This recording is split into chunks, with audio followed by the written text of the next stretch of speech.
had no hand in that meeting, even though our ambassador in the U.S. attended the program, but it is purely a private affair.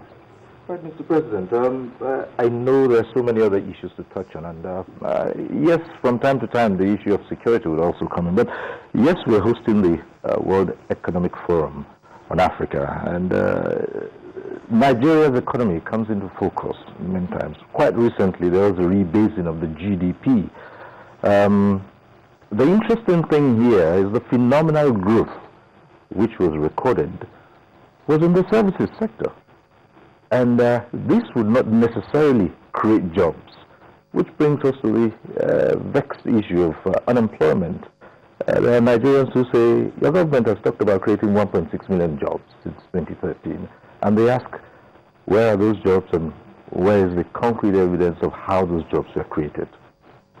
Thank you for that. I want to talk about the rebasing. I also have to thank Nigerians and also to maybe clarify some issues. When you say the economy has been rebased, some Nigerians think that overnight you move from 2 crops to 10 crops.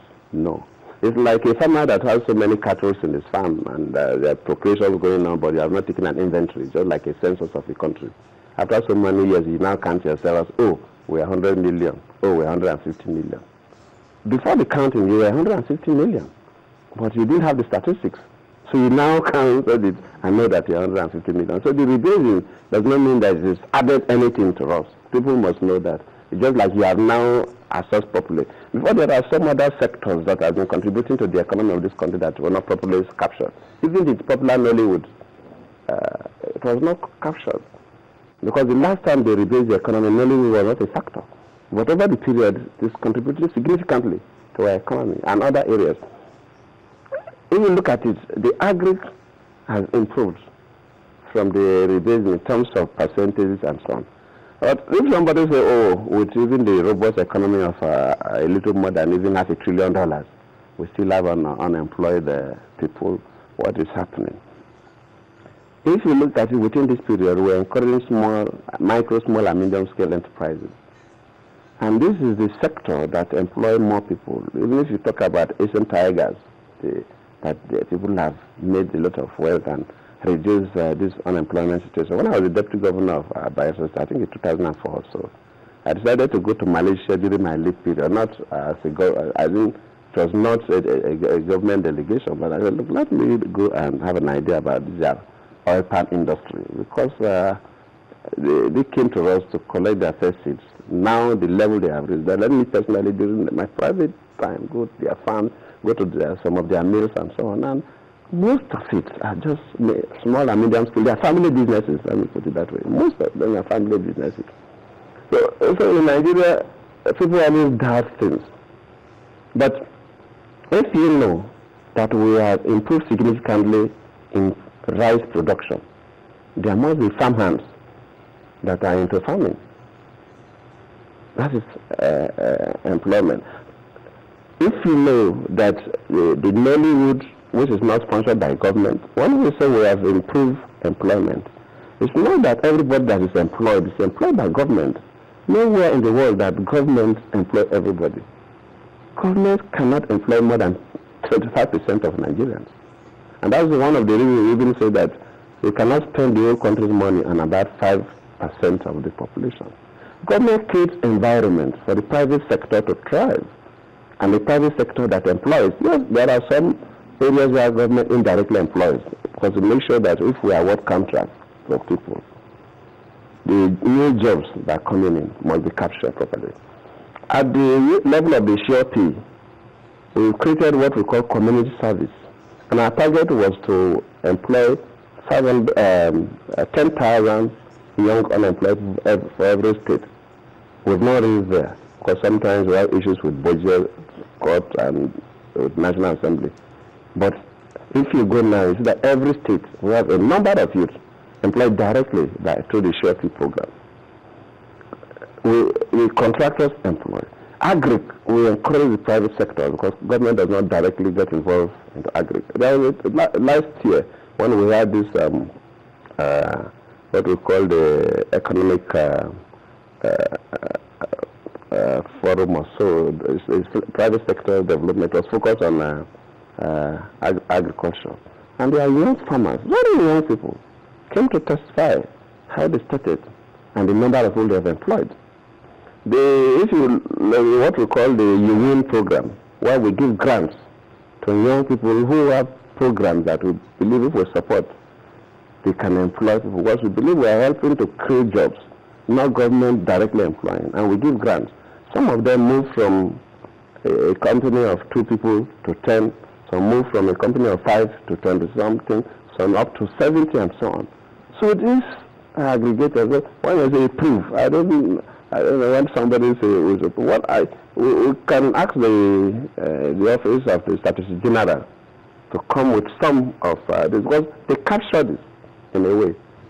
So it's not as if they don't have proof, they have. They did not wake up from a dream and guess. It's based on statistics obtained of the fieldwork. I'll ask them to publish it. So government has created the environment definitely that has led to creation of jobs. We have not reached where we want to go. Definitely not. We are not celebrating. We are not celebrating. But both in agriculture, both in small and medium scale enterprises, in the private sector, of course we launched our industrial plan. A number of companies have indicated interest to come to this country to produce. That's why we are working very hard, even though with challenges in the power sector. Because the greatest problem we have is stabilizing power. By the time we stabilize power, the private organizations that will spring up or the existing one that will expand will create jobs. Not maybe what we want is to say maybe federal Civil Service Commission have employed 1.5 million people. No, that is not the issue. There's no way Federal Civil Service Commission will employ all Nigerians. Then all the government cannot even construct any roads again, because you use all the income of government to pay salary. The only cost of government in terms of salaries and overhead will take over everything. There will be no capital vote. And of course, even now our budgeting is deceptive, because ordinarily the percentage of capital is so small because of the number of people federal government has employed. So government must continue to reduce as people retire. We must reduce the number of people employed. That's why within this period, we are even resisting establishing fresh parastatals. Whenever I see a bill from the National Assembly that has to do with creating a parastatal, I feel worried, I feel frustrated, because we are trying to reduce the number of people who should be receiving salaries every day, so that government should rather invest in infrastructure to enable the private sector not create the jobs that the people need. Mr. President, talking about investment, there is this excitement in the air about the World Economic Forum, the Africa version that is coming up. If you were to explain to Nigerians to actually appreciate the essence of the forum, because the excitement everywhere is for the next 4 or 5 days, that's what we'll be talking about. If you were to explain to Nigerians what the potentials are in specific terms, so that they will know that the funds going into hosting the summit is well spent. What should Nigerians be looking forward to, sir? In fact, we are quite pleased that the organizers of the World Economic Forum have agreed that Nigeria should host. Let me use this opportunity to appreciate Professor Klaus and his team. The World Economic Forum globally helps in so many areas, help countries. Even in Nigeria, it has been helping us in terms of issues of energy, issues of food, issues of health, and other related issues. And of course, you, the media people that will cover the various programs, you will appreciate it. A number of people that will be coming to Nigeria for the World Economic Forum have not been to Nigeria before. These are global businessmen and women who want to invest. And some of them now want to listen and really appreciate the potentials we have. In fact, as of this evening, because when I had a conversation with the finance minister and the supervisory coordinator of the economy, so that of course 2 people already indicated somebody about $250 million investment, and that person about $150 million investment, that they are coming for the first time, they are ready and so on. A number of people have indicated interest to come to Nigeria for one investment or the other. Yes, without the World Economic Forum, we can have investment drives as people come on their own. Countries have been coming. But this one has a global perspective. And it gives you the opportunity to address the whole world, the economic world.